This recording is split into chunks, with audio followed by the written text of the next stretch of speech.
Everyone,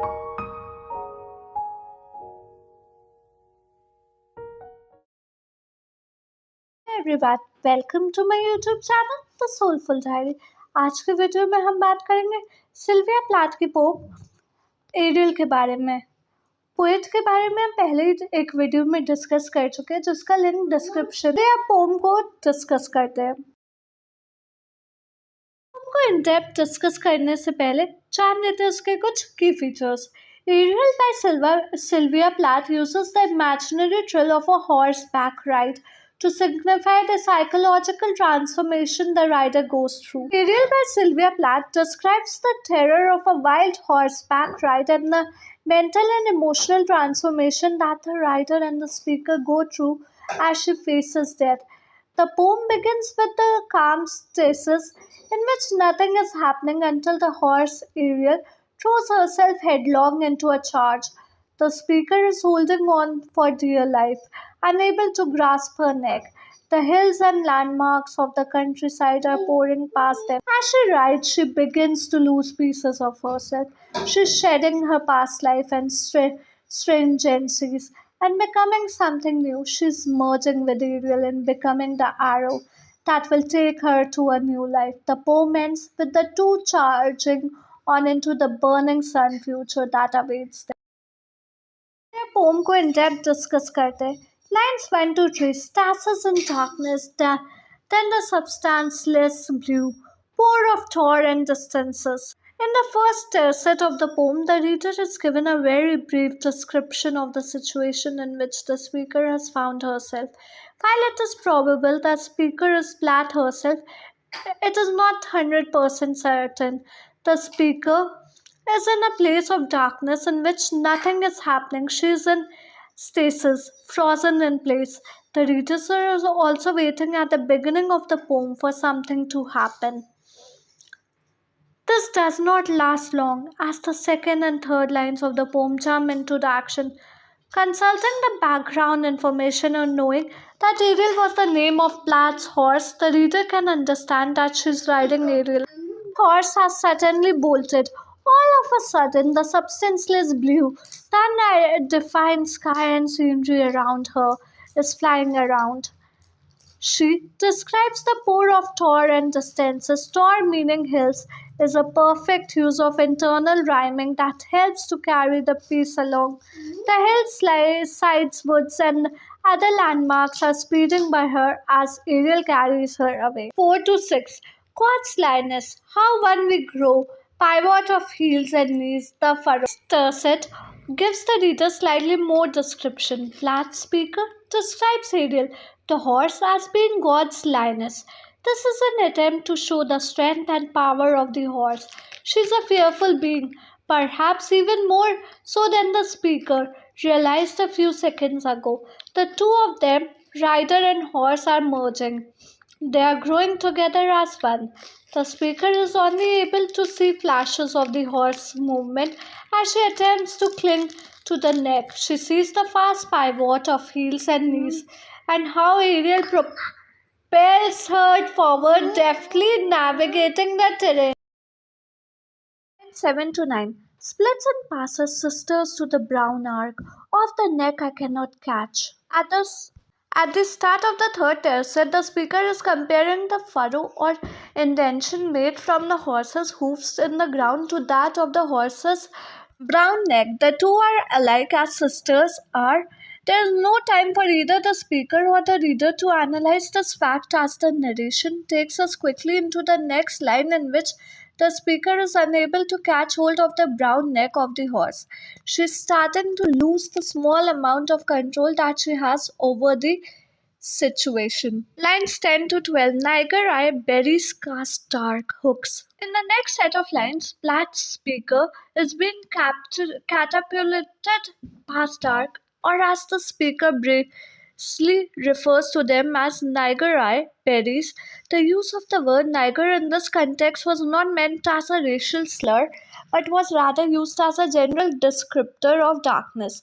While it is not used to refer to a particular person or type of person in the stanza today, it is still considered racist to do so. In Plath's time, this was not so much the case.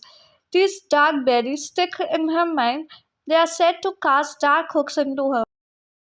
Lines 13 to 15. Black sweet blood, mouthfuls, shadows, something else. Continuing on, the speaker does not seem to be hooked by the image of the berries as she imagines tasting them as a black sweet blood mouthful. This use of dark imagery is not usual for Plath. The addition of the word blood lends a feeling of dread to the piece as if something darker is on the verge of happening. This feeling lines up with the fact that Plath's speaker is in actual danger on top of Ariel. The next line continues to spread the feeling of danger as the second line of this tercet is only the word shadows. She sees more flashes as she writes, and there is something else. Line 16 to 18 hauls me through air, thighs hair, flakes from my heels. This something else is hauling her through the air. She has not chosen to embark on this chaotic and somewhat terrifying ride on top of Ariel.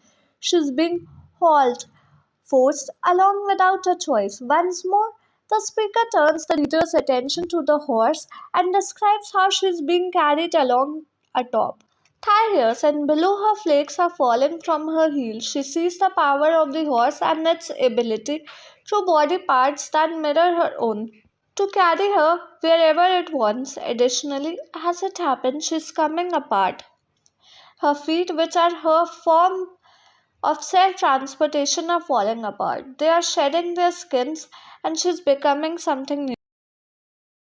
Line 19 to 21. White Godiva, I unpeel. Dead hands, dead stringencies. The next line, only made up of words, to white, contrasts with the previous reference to Niger rye berries in the fourth tercet. She is casting herself as the opposite. She has tasted darkness in her mouth and is coming out of it. She is comparing herself directly with Godiva. This historical figure, a woman from the 11th century, saved her people by proving her devotion to her husband, the powerful Earl of America and Lord of the city. To do so, Lady Godiva rose through the center of town on horseback naked. The speaker states that she, like Lady Godiva, is peeling off a layer. The speaker means this metaphorically. Platt's narrator, instead of peeling off clothing, is riding herself off. Dead hands, dead stringencies.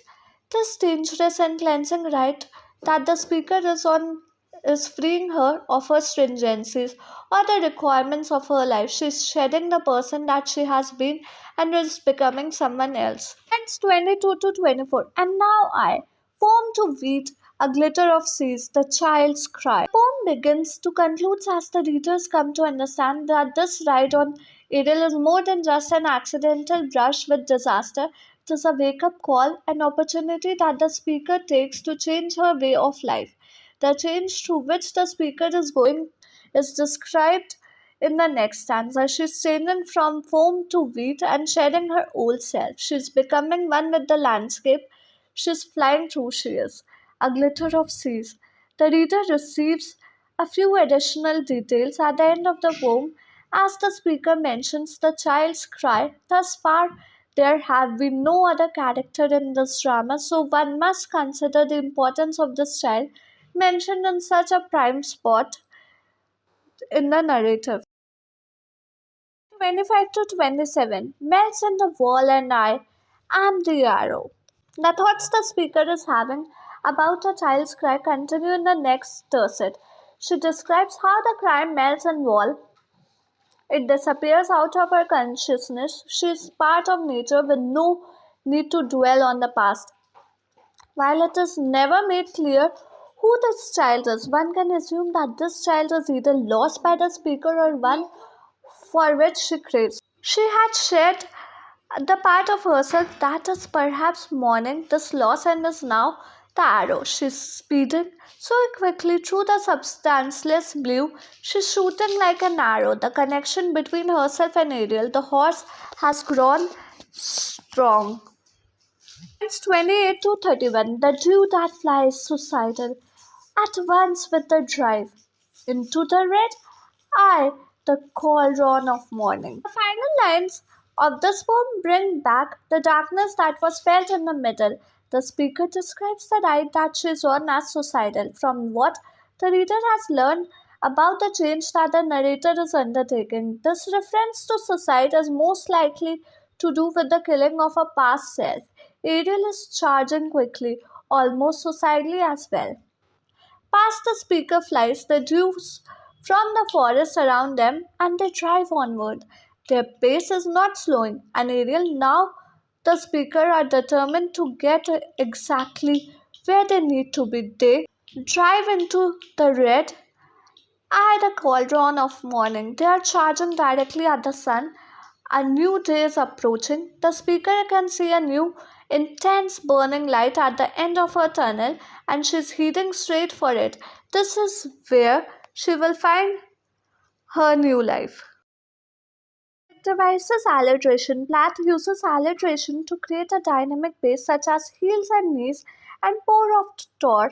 Assonance. Plath uses assonance such as splits and passes, sister, and black sweet blood.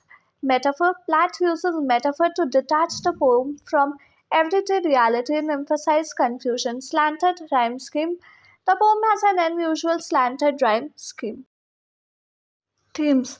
Liberation. The speaker of the poem becomes more liberated as they ride the horse, and the poem's language becomes more metaphorical after they eat dark berries. Death and rebirth. The collection is concerned with death and rebirth, and Platt's poems often address issues of patriarchy, gender.